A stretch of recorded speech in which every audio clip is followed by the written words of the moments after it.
Hi all, today I'll be presenting about the project School of Languages which aim in understanding the designing of an English and foreign language university at Ingle City at Malappuram. This project is a live project and have been proposed by the Ingle Group, which is a public-private agency. The main aim of the university is to advance instructional research and extension facilities in the teaching of English and foreign languages and literature in India. A foreign language class is an excellent place to meet new people and expand one's network. Since the class draws students from all aspects of life, this type of environment promotes cross-cultural exchange and a greater understanding of the world around us. These are the intake and courses offered in English and Foreign Language University. It has UG, PG and PhD programs and cater up to 1200 students and total of 45 to 50 teaching staffs with faculty student ratio 1:20. Talking about the feasibility, Kerala is a state which has been ranked as one of the most literate states in the country, and this demonstrates the importance of the durability of education in the state. The district of Malappuram has made considerable progress in the field of education. In terms of female education, significant progress has been achieved. Malappuram district is home to three universities: University of Calicut, Aligarh Muslim University, Thunjat Ezhuthachan Malayalam University, and the state government has proposed to establish two new universities: Ayurveda University and English and Foreign Language University. Project site is located in Malappuram district's Panakkad village. The map shows the development plan of Malappuram town, and in the marked portion locates the Panakkad village. In this, the violet represent the industrial area and dark green represent dry agricultural zone. Construction of institutional buildings is possible on both the zones. The project is with the current municipal boundary of Malappuram. The state highway connecting Malappuram to Tirurangadi passes by the side of the subject site. Malappuram is about 25 kilometers away from Kozhikode International Airport and 55 kilometers away from Kozhikode city. The Mangalore-Cochin NH17 passes through Tirurangadi town of the district, which is about 20 kilometers from the site. Apart from this, the site is well connected to other parts of the district. This map shows the basic needs, which includes mosques, temples, hospitals, police station and Malappuram town under 2 kilometer radius from the site. Coming to the case study. First, talking about the Indian Institute of Management situated at Bangalore. It is a public business school and institute of national importance located in Bangalore. The institute offers PG in Management, PhD in Philosophy, Master in Management Studies and MBA courses. It has 1200 students in total and 106 teaching faculty with faculty-student ratio 1:11. In addition to its academic programs, the institute is engaged in facilitating research, offering consulting service, conducting seminars and academic conferences, and publishing journals. The IIMB campus, occupying an area of over 100 acres, is located on Banarkata Road in Bangalore. It is the southern part of city and accessible easily by public transport. The site is divided into two halves, northern part for staff housing and southern part for educational block. The academic zones were arranged around the interlocking courts and terrace linked by galleries. Southern zone is wrapped with a blanket of greenery and screens off unwanted noises.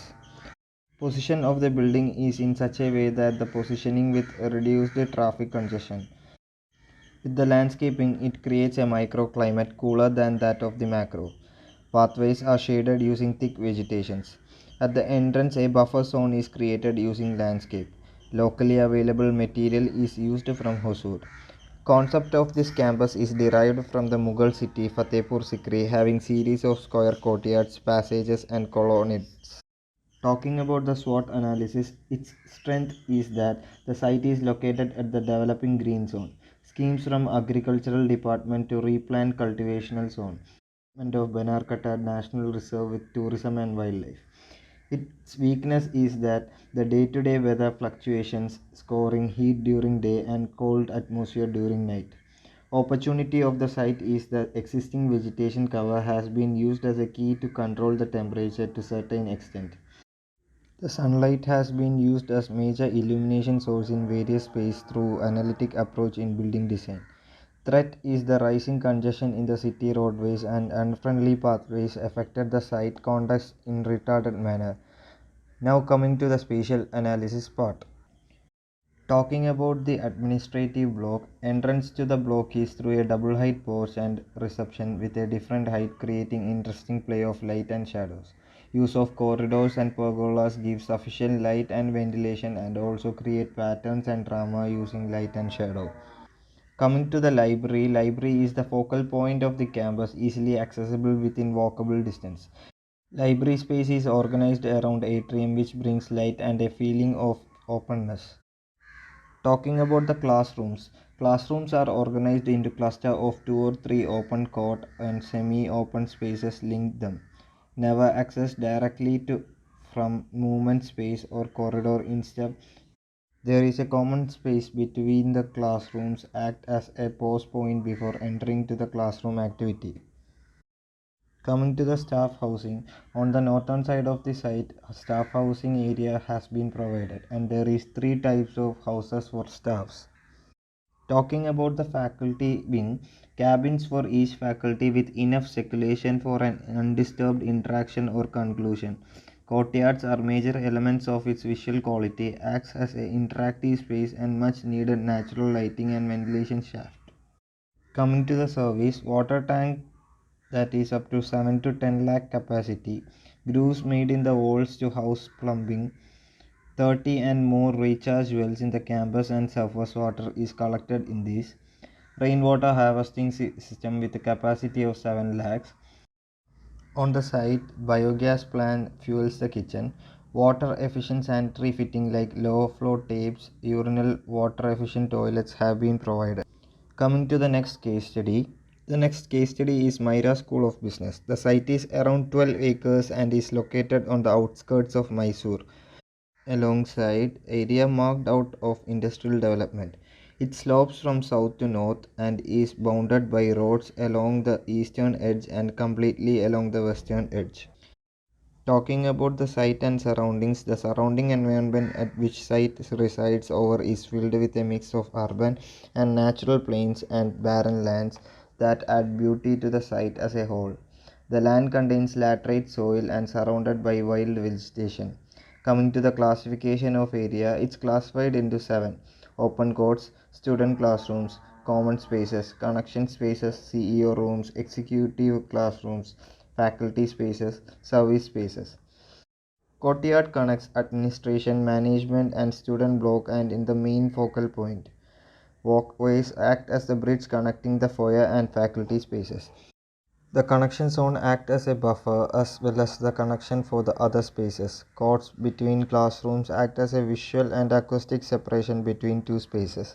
This is the circulation pattern and density mapping of the user groups. Coming to the spatial analysis part, library. The unique and aesthetically pleasing design of library makes it an extension of classroom environment. The slant of the wall of the library provides suitable for its sweeping windows and hence let in ample of natural light. Coming to the auditorium has a capacity of 200 people which provides to be less at time. The length of the stage is 2.5 meter. The distance between the first row of the seating and stage is 1.5 meter which proves to be less. The auditorium is divided into the upper portion and the lower portion by providing a glass barrier so as to avoid disturbance caused by filling the upper portion of seats. Acoustical material used are wood, which enhances the acoustical character as well as adds aesthetics of color. Double height space of the lobby provide grand feeling at the entrance. It has to accommodate a large number of people. The walkways are provided surrounding the courtyard and hence the courtyard acts as the focal point. The faculty chamber is connected to student desk spaces through an open stair which enhances the student-faculty interaction. Central courtyard creates buffer zone between admin block and the student block and acts as the focal point and connects all the user groups. Centralized arrangement of the racket classroom enhances the student-teacher interaction within the classroom. Windows are provided along the upper portion of classroom in order to avoid glare. Walkways at -1 level runs between classrooms and faculty chamber. Student lounge is planned overlooking the student courtyard as place to leisure and relax with maximum views. Spiral staircase is provided leading towards the library and aesthetically adds beauty to the structure. The long walkways provide a feeling of continuity for the user with combination of steps and ramps. Coming to the floating classroom, as viewed first from the side, the floating classroom is designed aesthetically. Slender steel columns placed in V-shape support the building structurally. Design element provided on the glass provides a transparent view from the interior and make it translucent from the exterior. Now coming to the literature study, Thapar University is private deemed university in Patiala. The campus is housed in 250 acres land in the heart of Patiala. The learning laboratory is a new type of meeting space, an engine for education, a city for students, a destination for conservation, mediates timeless form and offers complex spatial adventures.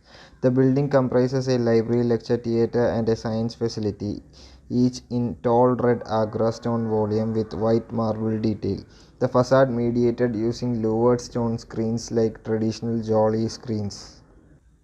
The three buildings have lofty 30-meter atrium spaces of quite different character. In the library, a ship-like tapering void, the science building a shaped city square, the lecture theatre having over a built landscape. All three are crossed by a dramatic staircase. Light spills from three filled roofs to the ground below into busy under podium world. The lecture building has 6 theatres suspended back to back, 3 over 3, from a giant order that frees up the floor plans and forms a datum for dancing staircase. Coming to the comparative analysis part, I am going through the inference I got from the case studies. First one, based on location, it is not necessary that the site should have a link to the highway.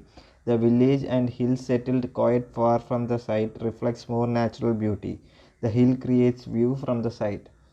Talking about the entry, it is not necessary to provide several entries. The entry must be enough wide to accommodate the users according to the function, but provide multiple entries will control the vehicular movement inside the campus. Talking about the proximity to each facility have to be equal. The proximity to academic block from student hostel should be close. The vehicular pathway should be close to the admin block, which will control the visitors movement. Talking about the planning, clusteral planning makes sense to the vision as it is easy to identify the facilities, but in radial planning pattern the proximity each facility will be close. Talking about the open space ratio, 40 to 50 percentage of the site is landscaping or open area. The presence of the park playground near the hostel create more interaction to nature. Coming to build space ratio, the scale of build space determines the beauty to the project. Open build relation must be implemented to make the more sense and it creates aesthetic and visual beauty. Movement pattern. Limiting the road connectivity will help in reducing the casualties as there will be more pedestrian movements inside the campus. Now coming to the site analysis part, the context map shows the main place within 5 to 10 kilometer radius. The site neighborhood plan shows the built area around the site. From this, the southeast side and east side of the proposed site is vacant and the views to the site are unblocked. Talking about the development plan, the proposed site lies partially on industrial and dry agricultural zone, where construction of institutional buildings are possible. The neighborhood map shows that the building layout of nearby buildings from which it is clear that the site is surrounded by institutional and industrial buildings. This conveys buffer zone has to be designed. Development of the nearby context. In 2006, the site was under the ownership of KSDC. In 2014, the site was under the development zone under public-private partnership of Kerala Government and Inkel Private Limited. VKC building and NTTF block were the first building constructed over the year. Between 2004 and 2020, it developed into an industrial area with EduCity and 59 other companies. The immediate surrounding turned into a low-density residential zone. The major wind direction is from southwest to northeast direction and the apparent wind direction is from northeast. The precipitation chart shows that the area has a good rainfall throughout the year. The isometric view of the site represents the sun path at different time period and wind direction. Coming to the slope analysis, the first image shows the slope gradation and dark color represents the lowest part of the site. The second image shows the natural terrain of the site. It shows central portion of the site has a steep valley and the lower portion of the site will be a collection point. The third image shows the buildable and non-buildable area on the site. The area near the valley is marked as non-buildable area as there is a chance of landslide during heavy rain due to steep valley. The lowest portion of the site is considered unbuildable as there is a chance of flooding during rainy season. Coming to the zoning part, initially the site is divided into three parts based on the road accessibility to the site. The first part is for the staff residence, the second part is for the administrative block, academic area and library as this part is directly connected to the main road. The third part is designed as the entry to hostel area and service entry to the site. From the drainage pattern and slope analysis, the central valley is converted into a water body in order to control the steep flow of water during rainy season. And the lowest part of the site is zoned for collection point where all the remaining water is collected as there is no building towards that area of the site. All the blocks, that is academic, library and hostel, are planned in such a way that it is visually connected to the central water body. The administrative block and library is planned on the top contours and followed by the academic area and hostel area is planned on the lower contours which will be close to the central water body.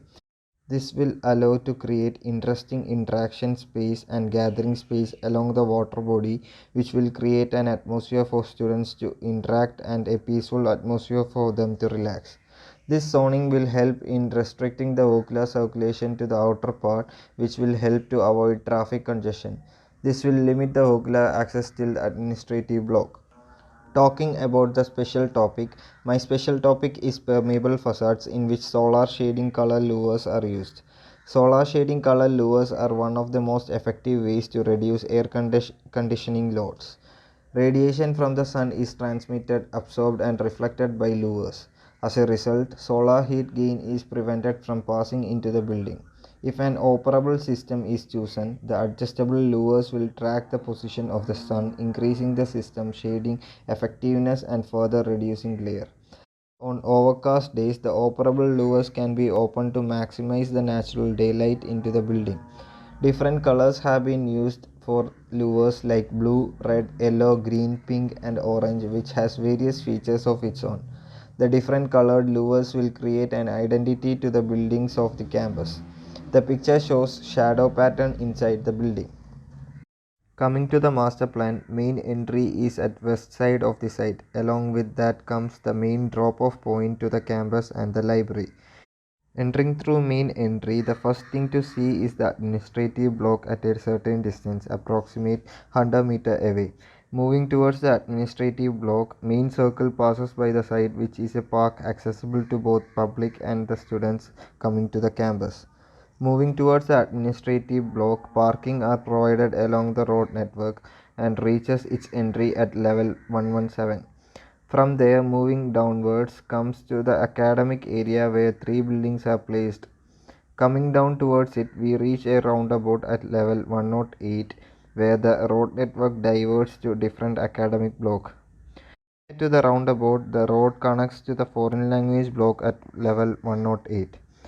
Diverted road takes the road network to JMMC block and its parking at level 107. Coming down that road network, there comes the main entrance to the foreign language block at level 107.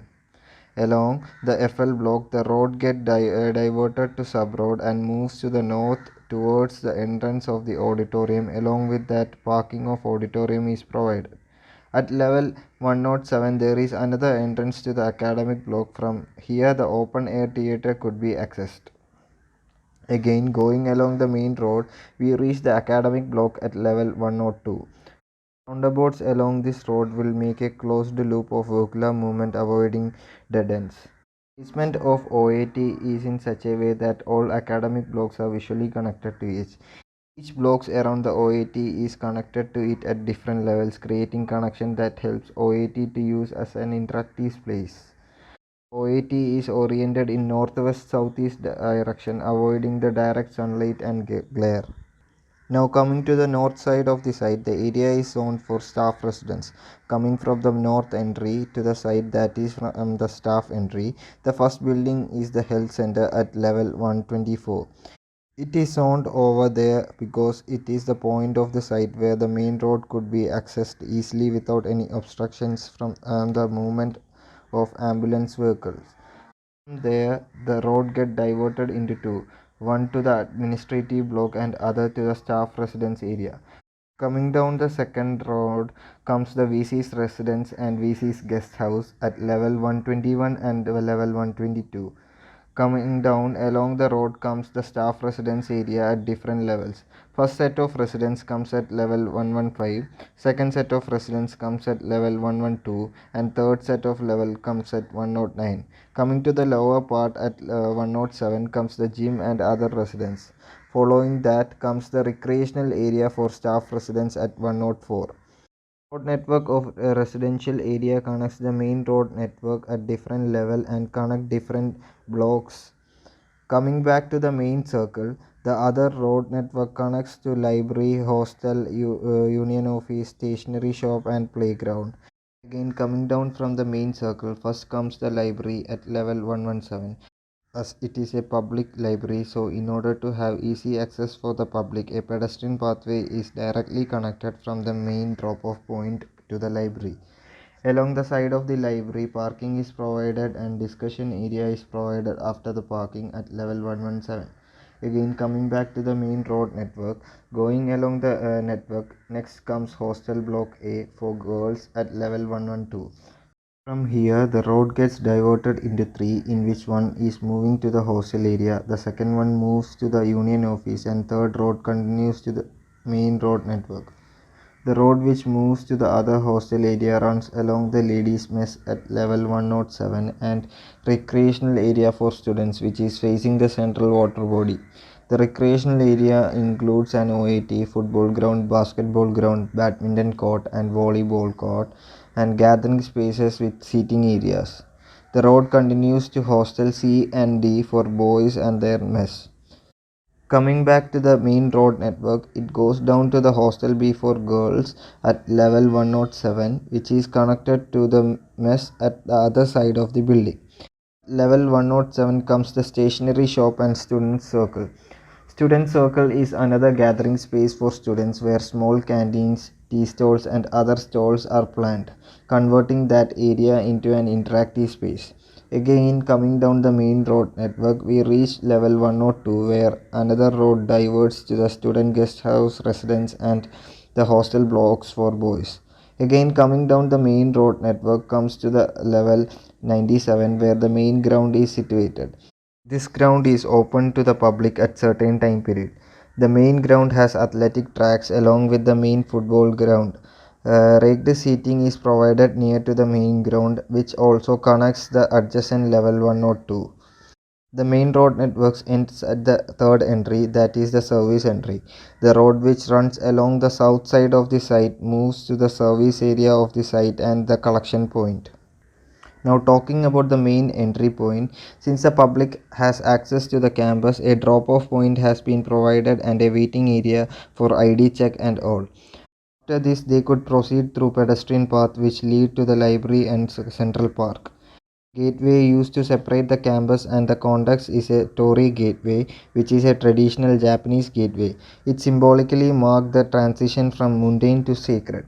Coming to the main circle is the main point of the campus with a roundabout for vehicular network along with a park with seating spaces and installation which is open to public accessing the campus.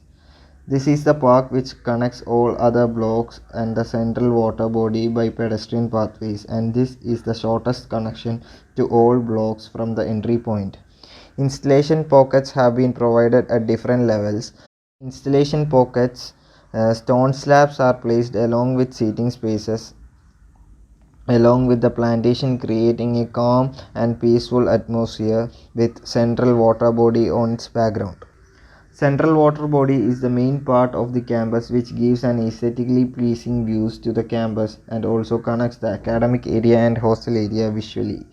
And the pathways and bridges along the water body connects the area physically too. The two sides are connected directly using bridges at different levels, which helps the pedestrian circulation and connects the side easily. In order to withstand the water flow, small bunds have created at different levels above which the bridges are provided. When the first bund overflows, the water moves to the second and then to the third bund. From there, using drains, water is moved to the collection points at the bottom. Coming to the administrative block, it consists of office space of admin block, VC's office, distance school education office and department office. The admin block consists of four wings, that is administrative, academic, finance and examination. The ground floor of administrative block is provided with an entry which is double height portion along with exhibition space, reception and waiting area.